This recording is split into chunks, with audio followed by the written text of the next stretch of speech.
is it possible to maximize our endurance through simply sport climbing? Do we, should sport climbers be supplementing with additional endurance training? And if they're trying to do it at the crag, do you have any sort of tips or guidance for how to build endurance on the rock? Yeah. I mean, firstly, I'd say if you can climb outdoors, sport climbing all the year round, like, good for you. Yeah. That sounds great. And what I've seen, actually, so there's quite a few different points there. I'll kind of try to sort of flow through them and tackle them all.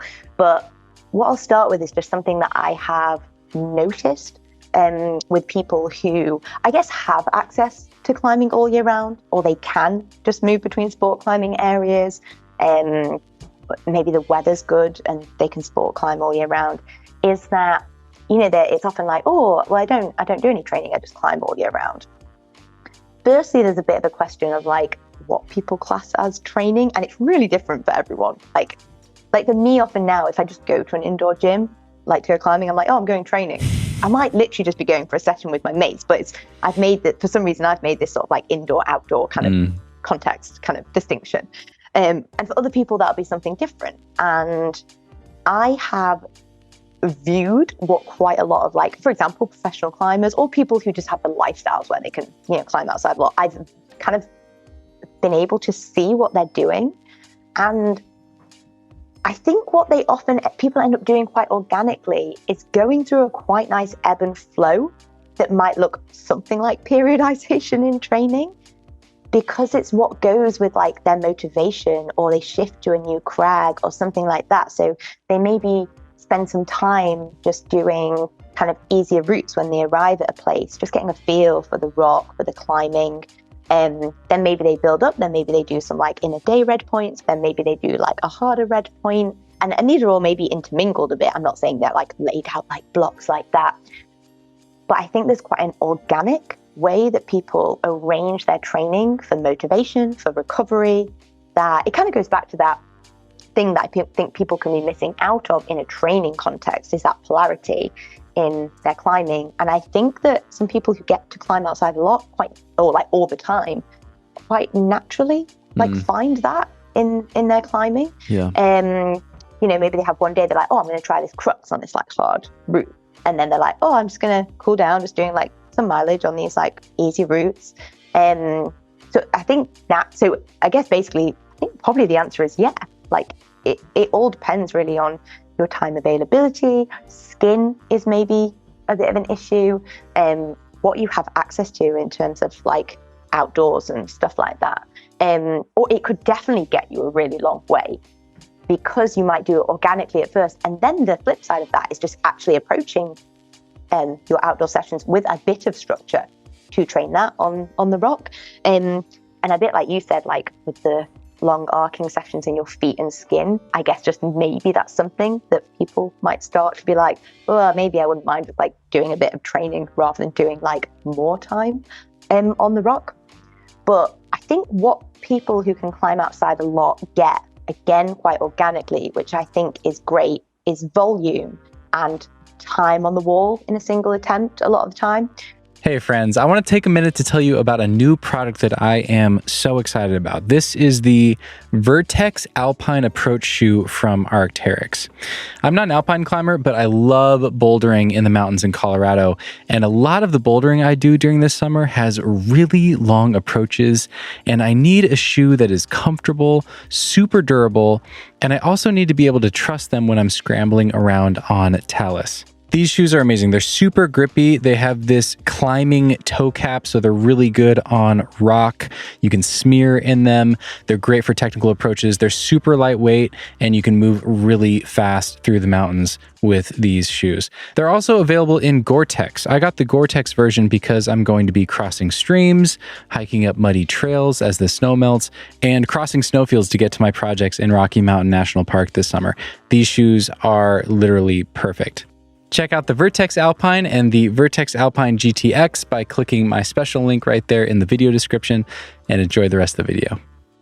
So actually, if you're training for sport climbing, especially in modern gyms, the way they're set up now, I think we're kind of combating a few things with training, and that is the length of like circuits or routes or the way things are set up. So the actual time, the style of it, like how long does it actually take you to climb and the pace of it and stuff like that. And how much volume you more like organically bring to a session. And that's also, I guess, people are like doing it after work and stuff like that. So I actually think training for sport routes indoors, we're really trying to you have to work a bit to really start to mimic the energy demands of what you're getting on some sport routes outside. If you look at even a sport route of the same length as an indoor wall and you watch someone climb it, someone would probably be up the indoor wall climb much quicker than they would be up the outdoor wall one. You've got to find the feet and all of that. So I think there's quite a lot that comes quite organically when people get to climb outside a lot. And we're not all in this situation. I'm literally sat outside. No, I'm not sat outside. If I look outside, it's raining. Not going to be going and doing any sport climbing there. But the other thing that people might think about is they're moving between different areas, but they have a project in mind, like later down in the year or whatever.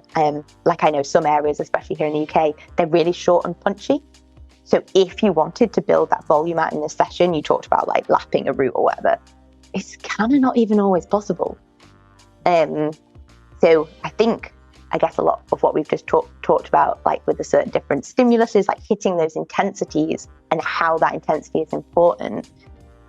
Can you get that in your outdoor climbing? Is it possible to bring in either that structure, or is it even possible to do it organically? And I mean, I'm probably a bit biased here because like in the Peak District, like if I go to Raven Tour, there's just not even that many routes, let alone routes that I can like lap or do this kind of, put this kind of volume in on. So yeah, I think that was going to really depend on what you have to work with for that. So I don't know whether that answered everything that you asked me. I think that's helpful. Yeah, there's a lot of good stuff in there. Yeah, I guess one thing that I'll just sprang to mind actually is that I guess when people, it sort of goes back to what we were talking about before as well, in like how people can approach endurance training sessions, and this could be whether they're indoors or outdoors. I think something that is useful for people to think about and expand upon is not only seeing increasing intensity as the only form of progressive overload. So when we do anything over a period of time, whether that's training or whether that's like, I don't know, a stint at like an outdoor area that we're at, you find your routes, your protocol, the intensities that they're at, whether that's some laps on a warm-up at the crag that you do, once a week or something like a more structured indoor session, the one-on-one off, is that once you find the right intensity, you're getting the right feelings associated with it that tell you, yeah, I'm hitting the right kind of level to be getting the adaptation that I want to get. Then as you look forward in time, think about progressing the volume instead of the intensity. And this probably sounds really obvious, but I guess a lot of people I talk to now, because there's maybe this more leaning towards strength and power, increasing the intensity of something is just like maybe people's first go-to or something that people have seen more about. But increasing the volume as a form of progressive overload, if endurance is what you're like looking to target, can be just really useful way of pushing those adaptations that you want. And with most things, I think we can like change the dials a bit, like increase intensity, increase volume. But for example, with the one-on-one off, you can build that out. The session that we give in the course, along with the other sessions, they all have progressions to them that we give as examples. But one-on-one off, you could 1 minute on, 1 minute off, and then you can move that to like 1 minute 20 on, 1 minute off, and then like 1 minute. You can like build the volume on that, which is just like the sort of message that you're sending your body is like, we want to sustain this for longer.